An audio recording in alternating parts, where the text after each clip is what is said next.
Hello, it's time for another report video. I've been developing a prelim system for freestyle dance battle events, and this is the start of year 3 of this project. Version 5 of the system was run at Furpoc Freestyle 2024, and major improvements to the system have been made.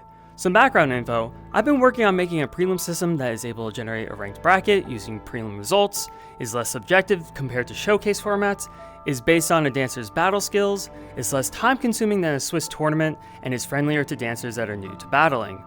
The system I developed is based on the Massey method, a ranked system that takes into account which two dancers battled each other and what the judges' votes are. The way the system works is that dancers are given a number when they check in. Round 1 is a chain of battles where dancers battle in numerical order, and it goes something like this. Dancer A battles Dancer B to one song, where Dancer B starts the battle. After both dancers had their turn, the judges vote who they think won the battle. Dancer A moves off the floor, Dancer B takes Dancer A's spot, and Dancer C moves onto the floor. Now Dancer C starts a battle with Dancer B, the judges vote who they think won the battle, and this process repeats itself until the last dancer battles Dancer A to complete the loop. Results are calculated using a spreadsheet that automatically handles all the linear algebra. All the dancers' votes are added up to make a raw scores column. A tri-diagonal matrix with periodic boundary conditions is constructed where the diagonal entries are all 2 to represent everyone getting 2 battles. The off-diagonal entries are all -1 to represent everyone has battled each other in a chain of battles, and the rest of the matrix is all zeros. This is the battle matrix that accounts for which dancers battled each other. One of the rows in the battle matrix is all changed to 1, and the corresponding entry in the raw scores column is changed to 0 in order to make this a closed system. What that means is that if one dancer gains a vote, that means some other dancer lost a vote, and vice versa. We get the dancers' ratings by inverting the battle matrix and multiplying that to the raw scores column.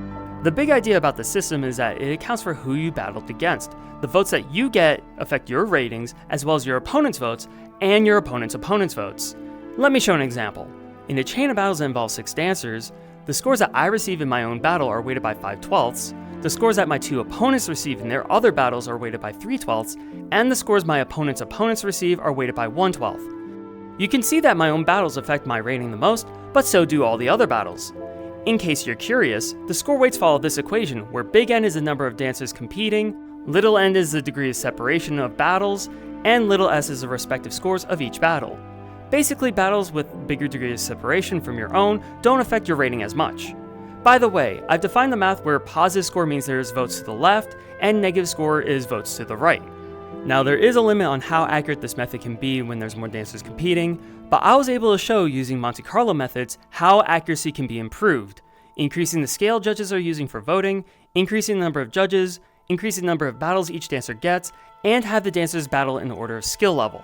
Version 5.0 of the system was used for Furpoc Freestyle tryouts, which introduced a lot of these ideas. At the beginning of the event, dancers were asked to self-categorize themselves based on 3 levels: novice, experienced, and seasoned. All the seasoned dancers were assigned numbers at check-in first, then half the experienced dancers, then all the novice dancers, then the other half of the experienced dancers. Numbers were partially shuffled before the event so that they would be given out in a rough ascending order while also being somewhat random. This was done to prevent dancers from gaming the system by choosing who their opponents are in the first round. Round 1 was conducted where the dancers battled in numerical order. Splitting the dancers up into 3 experience groups means that the dancers were battling against each other roughly at the same skill level.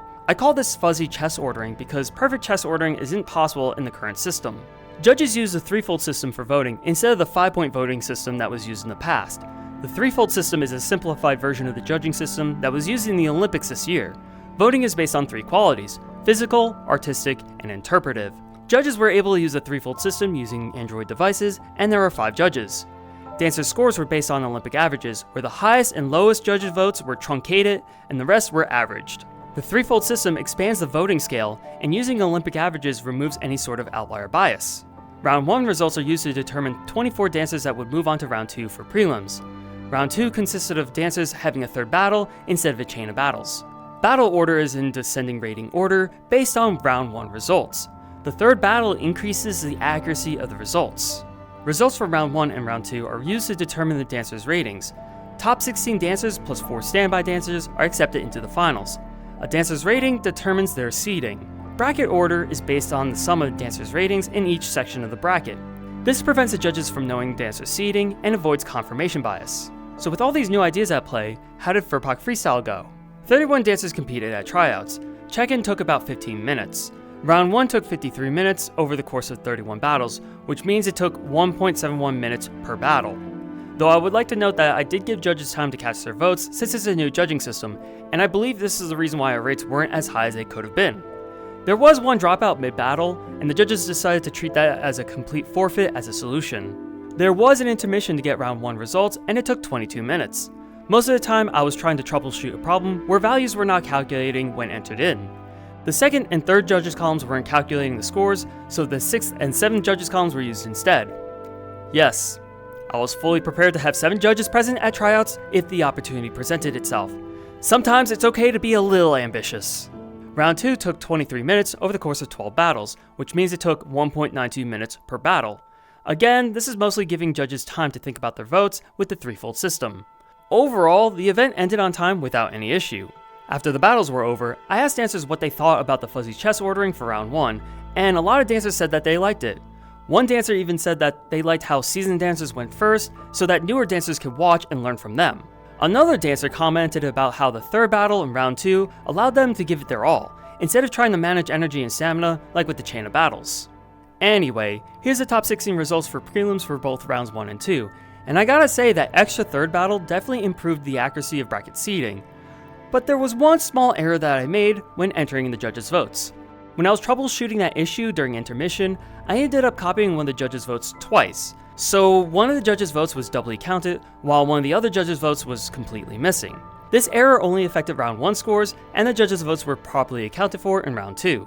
I caught the error after trials were over, and ultimately decided to leave the results as is, mostly because the round 1 results do determine the round 2 battles, and I put trust in the Olympic averages system.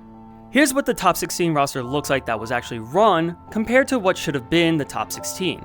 All the dancers that were supposed to be in the top 16 were there, just with a few seeds being swapped.